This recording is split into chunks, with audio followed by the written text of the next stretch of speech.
جیسے وہ پھول کہ جس پھول میں خوشبو نہ ہو۔ تو اللہ تعالیٰ کی یاد، اللہ تعالیٰ کا ذکر، اللہ تعالیٰ کی ذات سے محبت ہمارے دلوں میں ویسے ہی ہونی چاہیے، ویسے ہی کام کرتی ہے جیسے کہ کسی پھول میں خوشبو، جتنی اہم کسی پھول کے لیے خوشبو ہے، ویسے ہی ہمارے دل کے لیے اللہ تعالیٰ کی ذات کی، اللہ تعالیٰ کی یاد اور محبت کا ہونا بھی ضروری ہے۔ تو اس شعر میں شاعر نے اپنی محبت کا اظہار کیا۔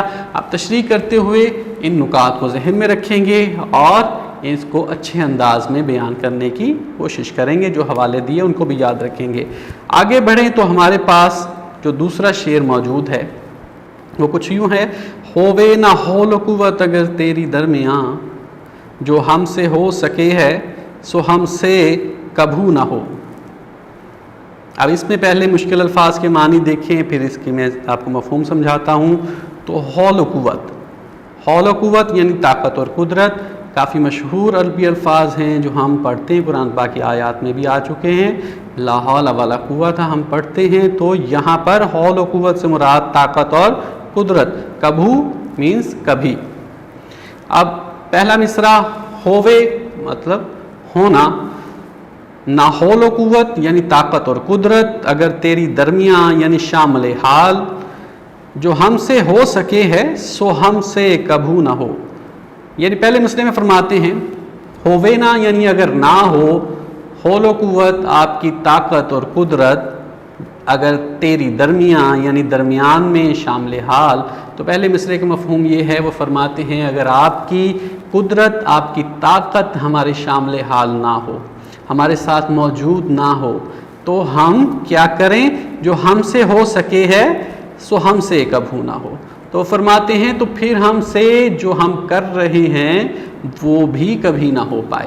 یہ بھی عشق حقیقی کی طرف لے گئے اس شعر کو بھی۔ کیسے کہ ہم سب محتاج ہیں اس چیز کے کہ جو طاقت قدرت ہمیں عنایت کی گئی ہے اللہ تعالیٰ کی طرف سے، ہم خود اس کے حامل نہیں بلکہ محتاج ہیں رب تعالیٰ کی ذات کے، کیونکہ ہم نہیں جانتے ہماری زندگی کا دورانیہ کتنا ہے، ہمارے معاملات کس حد تک جا سکتے ہیں۔ ہم ہر معاملے میں محتاج ہیں اللہ تعالیٰ کی ذات سے، اور ہمیں اس کی محبت کے ساتھ، اس کی عنایت کے ساتھ، اس کی قدرت اور طاقت کا سہارا بھی لینا پڑتا ہے، تبھی ہم اپنے مقاصد میں کامیاب ہو سکتے ہیں۔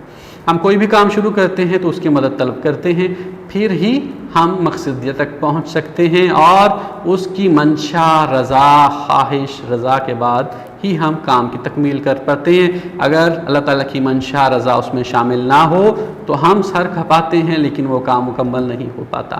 تو یہاں شاعر اسی کا اظہار کرتے ہیں، وہ کہتے ہیں جو کچھ اگر ہم کر رہے ہیں، کوئی کارنامہ، کوئی کام، کوئی ہنر ہم سیکھتے ہیں، ماہر بن جاتے ہیں، تو وہ بھی تبھی ممکن ہے جب تک آپ کی قدرت، آپ کی طاقت ہمارے شامل حال ہے، جب تک آپ کی عنایت ہمارے شامل حال ہے۔ اگر یہ نہ ہو، اگر یہ شامل حال نہ ہو، یہ ہمارے ساتھ موجود نہ ہو، تو پھر یہ چیزیں جو ہم کر پاتے ہیں یہ ہم کبھی نہ کر پائیں، یہ ہمارے بس کی نہیں، یہ ہمارے اختیار کی نہیں۔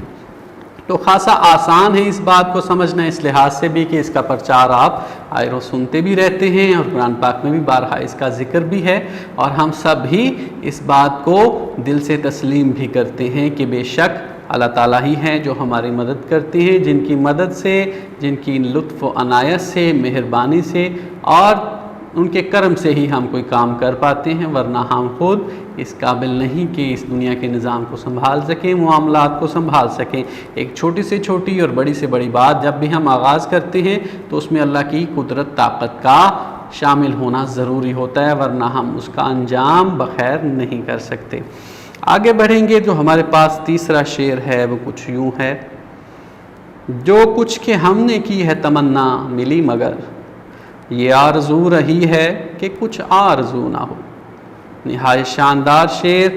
اس شعر میں جو مشکل الفاظ ہیں، تمنا یعنی خواہش، آرزو کا مطلب بھی خواہش، تمنا ہوتا ہے۔ پہلا مصرع کیا فرماتے ہیں؟ جو کچھ کہ ہم نے کی ہے تمنا ملی مگر، کیا فرماتے ہیں کہ جو کچھ بھی تمنا ہم نے کی ہے وہ ہم کو مل گئی ہے، اور آخر میں کیا کہتے ہیں؟ مگر، یعنی کہ ایک افسوس بھی ہے، ایک بات بھی ہے جو پیچھے باقی رہتی ہے۔ اس کا اظہار دوسرے مصرعے میں کر دیا، کس طرح؟ یہ آرزو رہی ہے کہ کچھ آرزو نہ ہو۔ وہ کہتے ہیں مگر یہ آرزو بھی ساتھ ہی ہے، یہ تمنا، یہ خواہش بھی ساتھ ساتھ ہی پنپتی ہے، دل میں موجود بھی ہے۔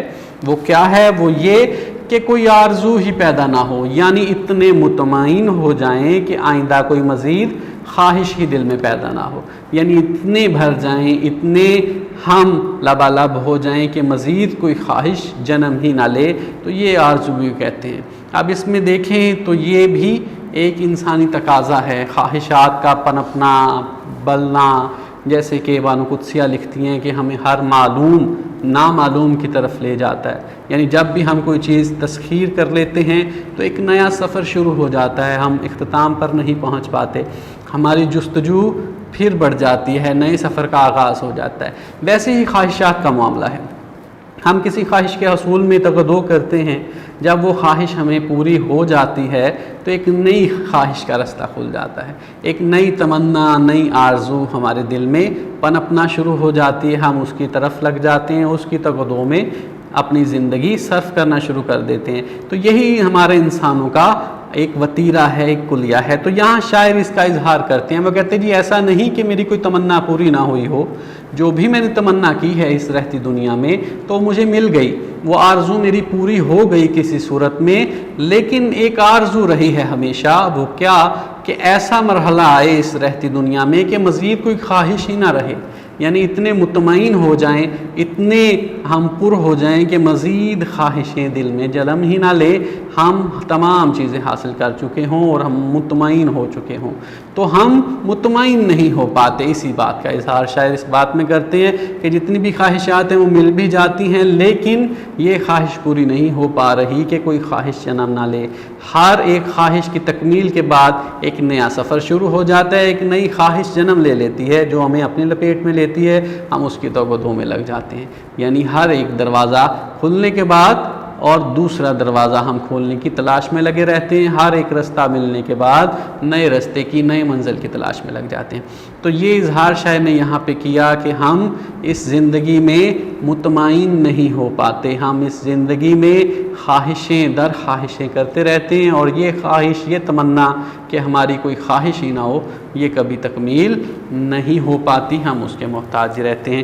تو یہ وہ اشعار جو آپ کے سامنے میں نے پیش کیے، ان اشعار کی مفہوم کو آپ کے سامنے میں نے بیان کیا، تو کوشش کیجئے کہ ان کے وہ نکات جو میں نے گوش گزار کیے وہ اپنے پاس محفوظ رکھیے، ان کو لکھ لیجئے تاکہ اس کی تشریح میں آپ کو آسانی مل سکے۔